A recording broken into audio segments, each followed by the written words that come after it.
Okay guys, so I'm walking into the 8th district. I have a couple questions about the Dulce Maria Alavez case. So let's see if they can answer questions and give me some phone numbers.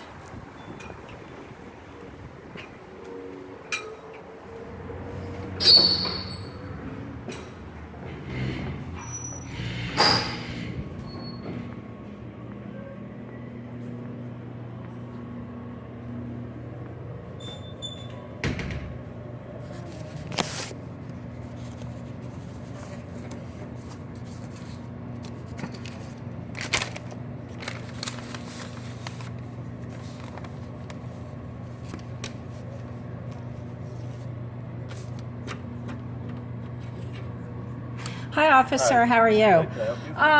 Yeah, I just have a question about the sketch for a witness. I'm following the case, the Dulce Maria Alavez case from Bridgeton, New Jersey, and I'm just curious that a sketch was released for the witness when I've only seen sketches for suspects or someone maybe possibly involved in a crime. Is that something that police normally do? Release a sketch of a witness? Yeah, that's a good question. I don't recall seeing that myself. Yeah. I don't recall. Has Philadelphia ever done that you know of? I can't answer that. Oh, how long have you been a public relations phone number? They might be able to answer. All right, how long have you been a police officer?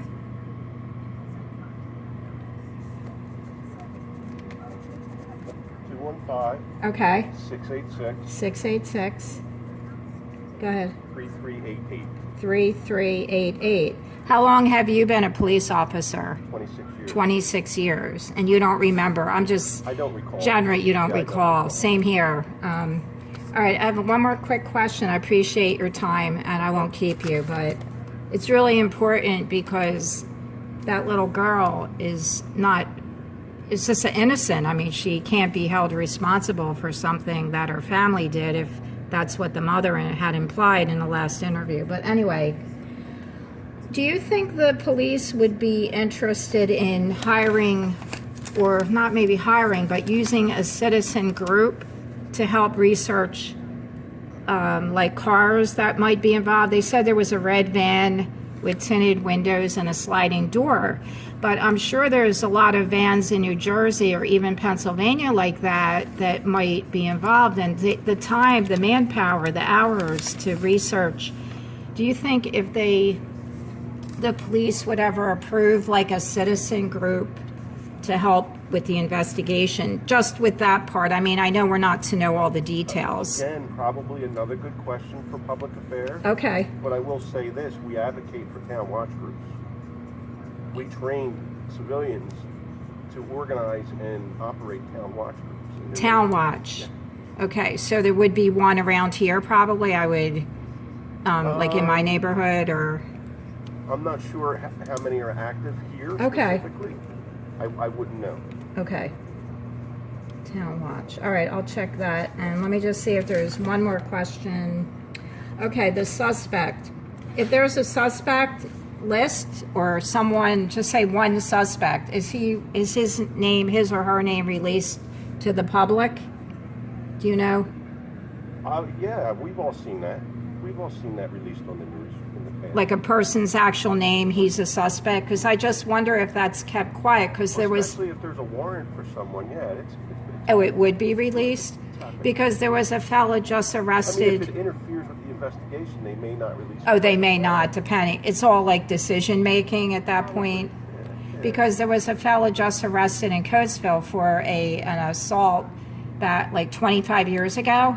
And they said, oh, he was on the suspect list, but I guess they didn't have enough evidence. But now the DNA got convicted, or had him at least arrested. I guess it would all depend on the investigation. Okay, all right. So it could be released. Okay, I think that's... Again, another good question for public affairs. Right. Do you know the name of the person at the public relation? There's multiple. Anyone who answers the phone there will be able to help. Okay, great. All right, I really appreciate it. I'm going to leave now. And your name is Officer Jones? Yes. Okay, great. I really appreciate it. I won't try to bother you, but I do. I have questions that I don't know who to ask because I'm not going to rely on the computer too much. I want to hear it, and I understand that this department, I'll give them the PR a call. Thanks. Have a great night. Bye-bye. Okay, guys, that was pretty productive. I'm still going to have to call the Public Relations Department and find out. They were very, very nice in there. I really appreciate the 8th District, Philadelphia, PA. And I wasn't doing an audit. I was just asking some questions about the case. So I will see you guys back home for the painting. Thanks for watching.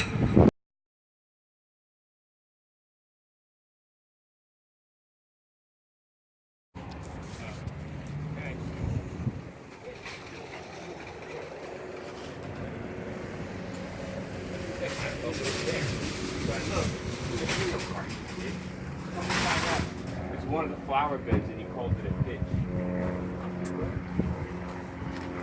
Hey, where'd you get your shoes? What? Your shoes. Foot Locker. Where? Foot Locker. Is that around here? I'm not sure. No, I didn't get it from right here. No. No. No. Really cool. Thank you.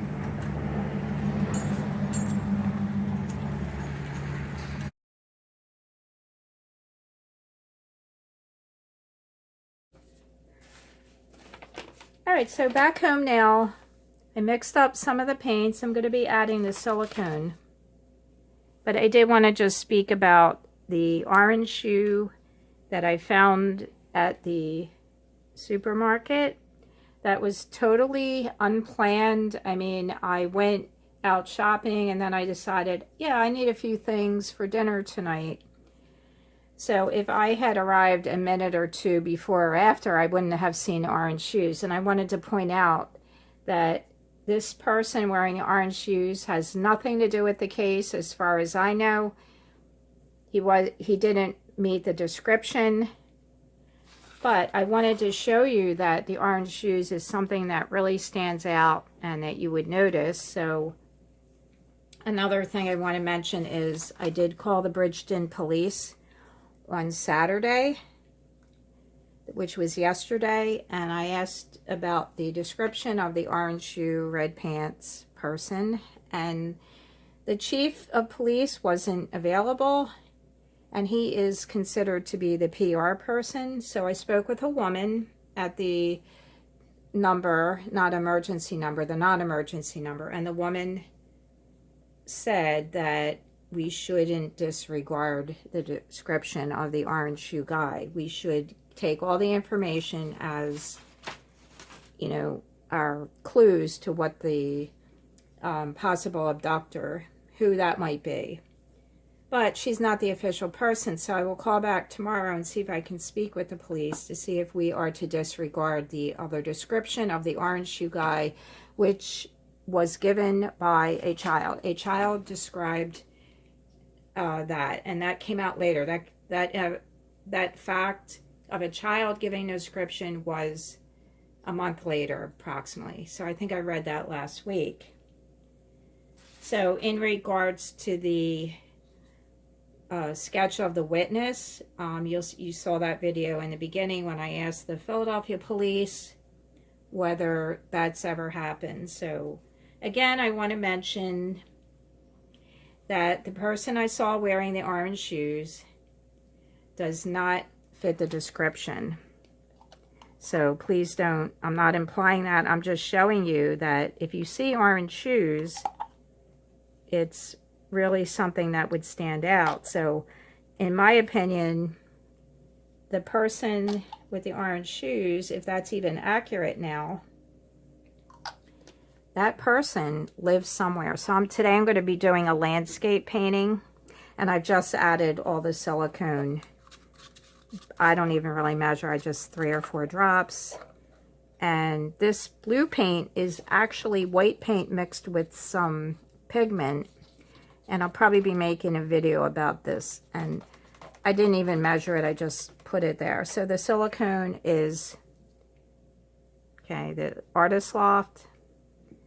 As I said before, and I met another acrylic pourer at Michael's just happenstance, and he said try that one. I do like it. It's a little bit thinner than the treadmill. It seems to be working better. And thank you, Mr. Acrylic Pourer, which that's not his name is Bill. And thank you for that. And I'm going to now continue on, and I just want to say one more time that the person with the orange shoes is no way connected with the Dulce Maria Alavez case, as far as I know, and I wasn't trying to imply that. I'm just showing you, look at the orange shoes, and isn't it coincidental that I happened to see that person and the orange shoes, but he's not connected, I'm sure. He doesn't meet the description. But I don't know. I doubt he is. I just want to show you the orange shoes and how uncommon it is, because I live in a city. I see lots of people, and I've never seen orange shoes that I've recalled. But of course, now I'm more concentrating on it because I'm following the Dulce's case. So thank you. I'll see you in a bit for the painting. All right, so I'm going to begin the painting. And the plan is to do a blue flip cup, then a darker color of greens, and then something on the bottom like a little brighter. And I plan on putting white in everything, kind of mixing it, or layering it rather. All right, so the first thing I will do, I'm actually covering the background with the blue.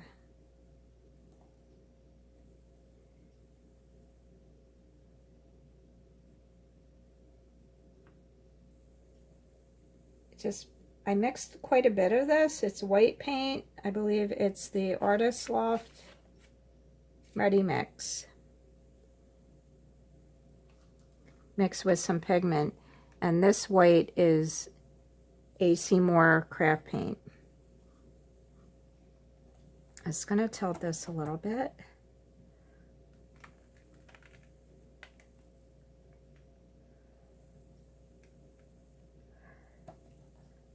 So I'm going to start layering for the sky. Actually, I planned on doing two.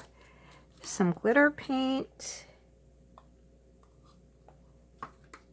some of the white. The white is really thin. Oh boy. Oh well, that's fine. And I'm just going to leave these here till I'm ready to flip all of them.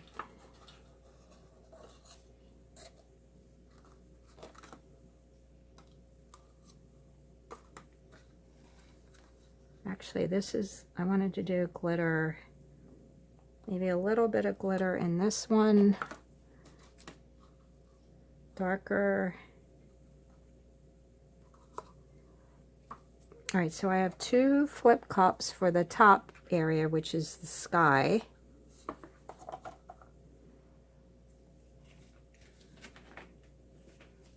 The middle one is, let's see, green on the bottom, some white. White is very thin. Oh well, and this darker, this is green mixed with, I don't know if I put black. I don't actually remember, but anyway, so a little bit of the lighter green. I'm actually going to put some purple, just a little bit, maybe some more white, and this a brown mixed with some red. So I use the color, so I think I used like a burnt umber, and I added some of this red. So I like to use the colors from the cups into another cup, so it won't really affect the color that much if you use a little bit. In the bottom color, I'm going to use smaller cup because then it has less area to travel out. Do just a little bit of white in the bottom, some of the red, and I'm hoping the red and the purple actually mix together. And I think I will add this color.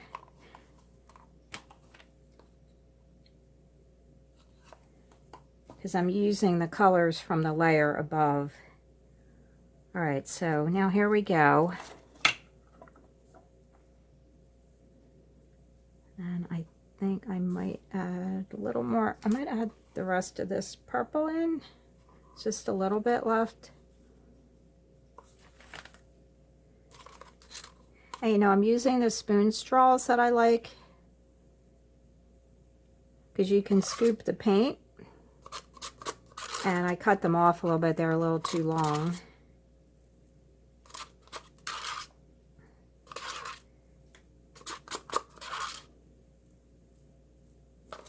Okay, so I'm going to flip.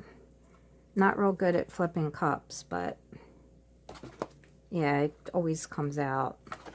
But that's okay. This one, so that one goes this way, this cup goes this way, and then this cup, and then I guess this cup like that. So here we go.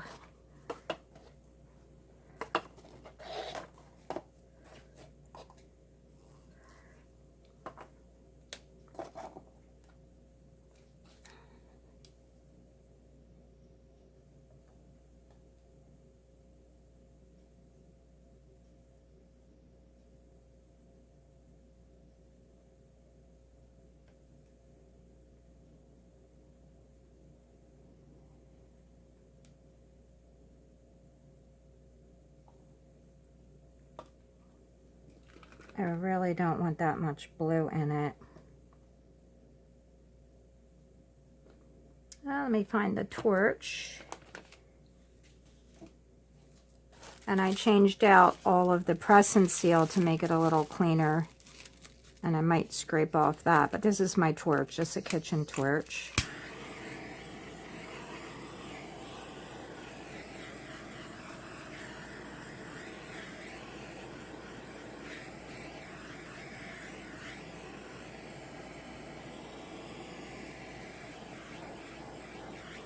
There we go, the cells are coming up.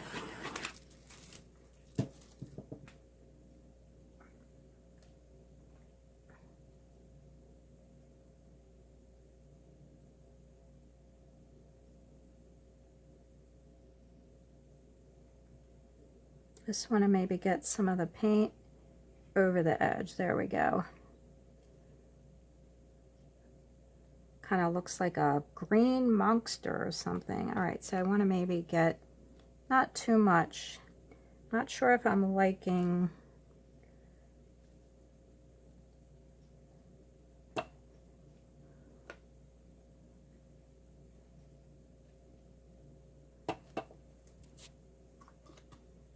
me see if I just did something here and let the paint kind of flow off.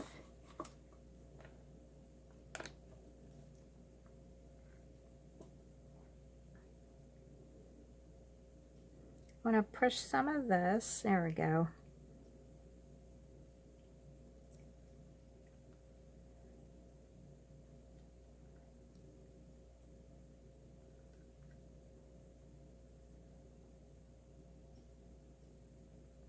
There we go. I wanted to cover that.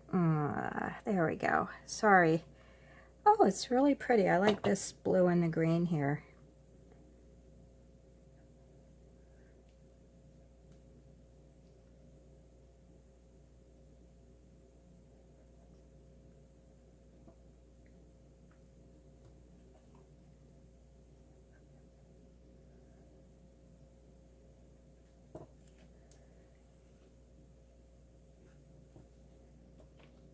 All right, let's torch one more time.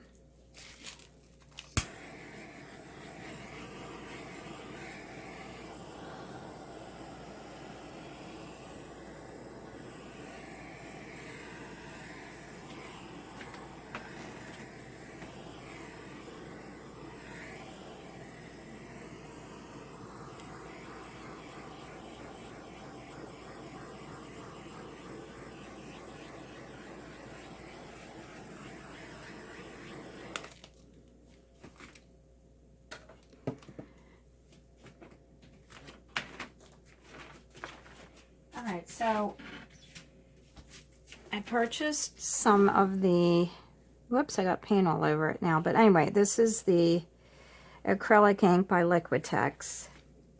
And I had a plan, but I kind of like this now. I don't know if I want to use the acrylic ink on it because I might not be able to do what I wanted to do with it.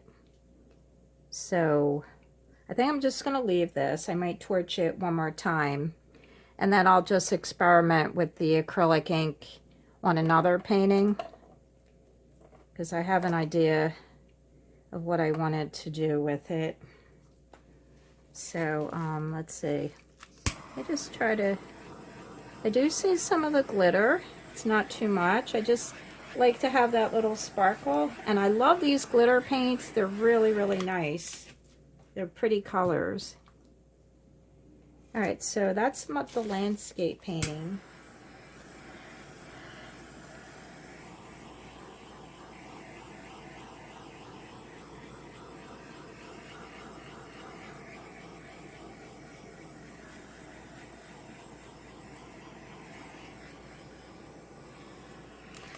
All right, that's it. Thank you so much for watching. While you're here, smash that like button.